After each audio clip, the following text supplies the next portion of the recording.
tax.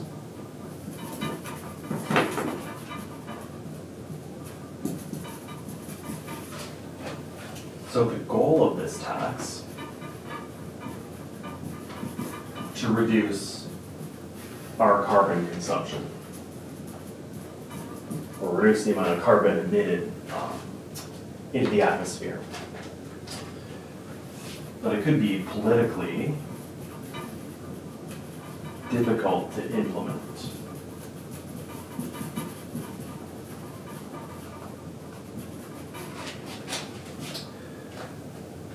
So one way of trying to placate the people who are complaining that, you know, if you tax carbon and it's going to make you so much worse off, is to rebate people the revenue from this carbon tax.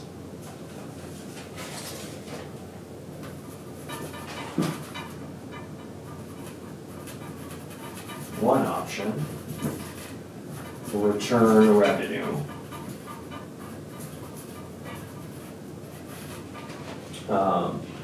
to consumers with a direct payment. The other option would be to reduce other taxes, like income taxes and things like that. Maybe you don't care if people make a lot of income, but you care a lot about whether when they spend their money, they're producing a lot of carbon. So maybe you tax carbon but reduce income taxes. But let's kind of look at an example where the government just kind of pays back people kind of some revenue in a direct payment. So, you know, if someone says, well, if you're doing that, how would that have any effect on how much carbon is produced or emitted?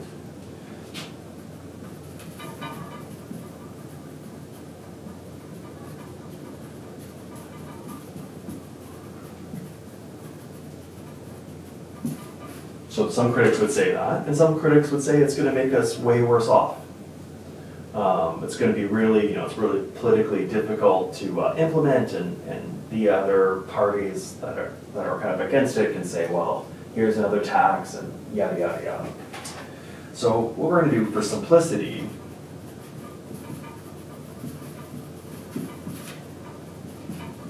assume that the entire tax is put on consumers.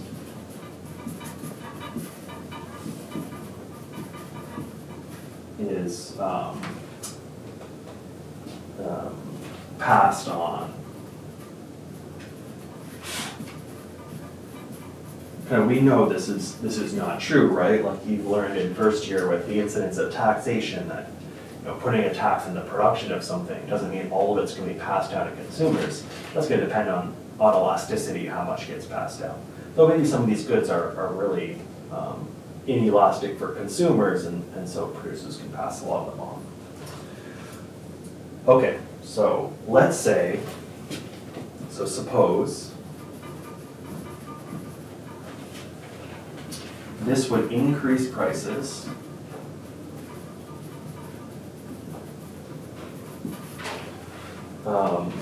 so let's look at some good, let's say gas. It's kind of what your textbook uses as an example too. This would increase prices of gas from P to P plus T. And we're going to say that this equals P prime. So it's going to go from P to P prime, where P prime is the original price plus this tax. Again, because we're assuming all of it gets passed down. No, in reality, that's probably not going to happen, right? Okay, so let's quickly erase this and talk about revenue from this tax. And think about if we gave direct payments back to consumers, whether they have reduced their tax or reduced their carbon consumption or consumption of gas, I guess in this case, and whether they're worse off or not. Equals the original price plus the tax. And let's imagine that consumption of gas decreases from X to X prime. All right, so the revenue from this gas tax, so R for revenue, is going to be equal to the tax times whatever the new consumption of gas is.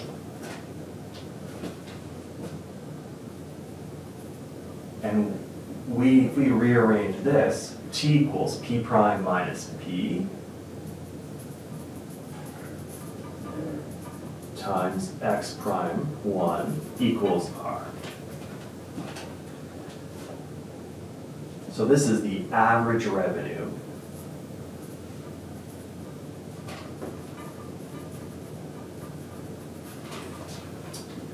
or this is the revenue from the average consumer is how I should put it.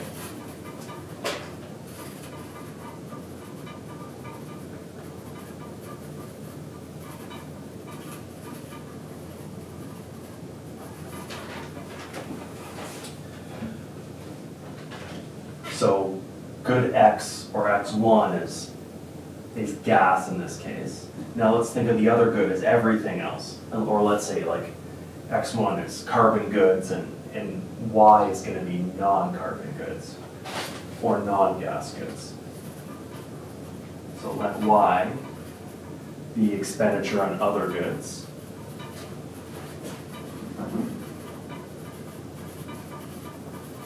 And let's say PY is 1. So again, we're using kind of a numerator thing. It's all going to be relative to that.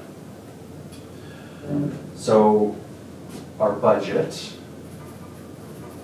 or the budget for the consumer, is going to be equal to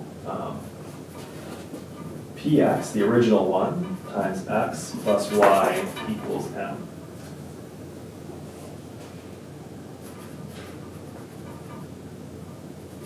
And the new budget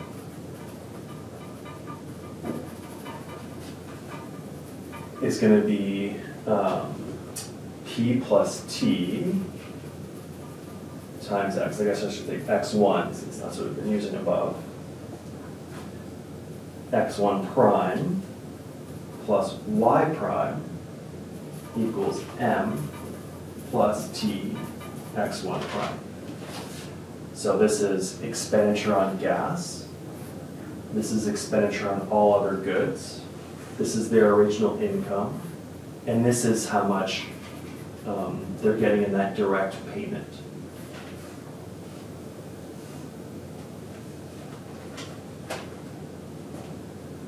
Okay, we can expand this out and cancel the T times X prime.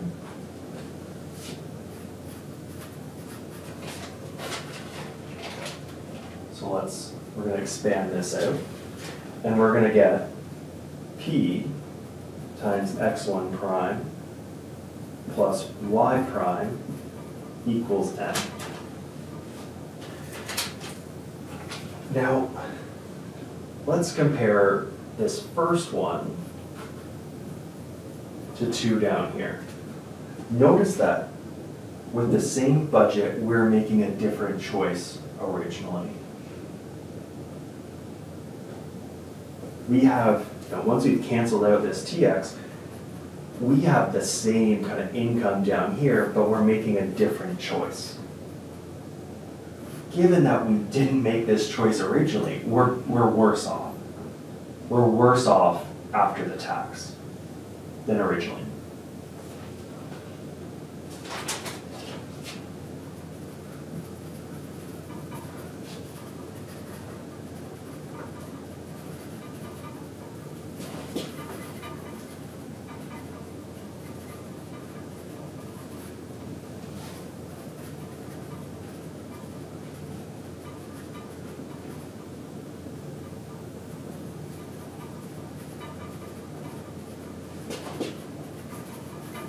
We are worse off. So we're not as well off as we were originally before this carbon tax. Now, we're changing our consumption bundle, and so we are going to reduce the amount of carbon or the amount of gas we purchase. And we can see that through the income. This is because of the income and substitution effects. Basically, we're being compensated some amount for the income effect, but not enough for the substitution effect. And because it's changing our choice, it means that we're worse off. Even if we have the same budget as we did before, now we're going to pick something different. And because we're picking something different, logically that means that we're worse off. Because you didn't make that choice when we had the option to before. So that's the idea. So let's erase this and just quickly draw out kind of what's happening here. Tax or carbon tax. So this is the amount of gas. This is the amount spent on other goods. Let's say this is our, I regret that, this is our original budget constraint. Here's our original choice.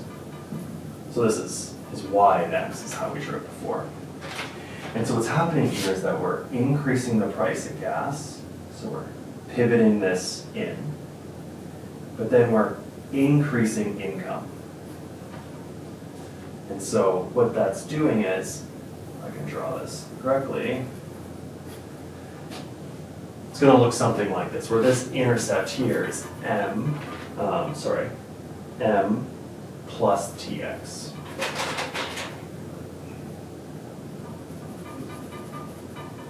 M plus whatever the rebate is. And now our original choice, our new choice is going to be right where these two budget constraints kind of cross. Because remember, we could afford that new bundle we choose with our old budget constraint. So this is our new choice, and so this is x prime and y prime. And so there's going to be some other indifference curve that's making this the optimal choice. So this is A and this is B, so we're moving in this direction. So we reduce our gas consumption, our carbon consumption. But notice we're on a lower indifference curve.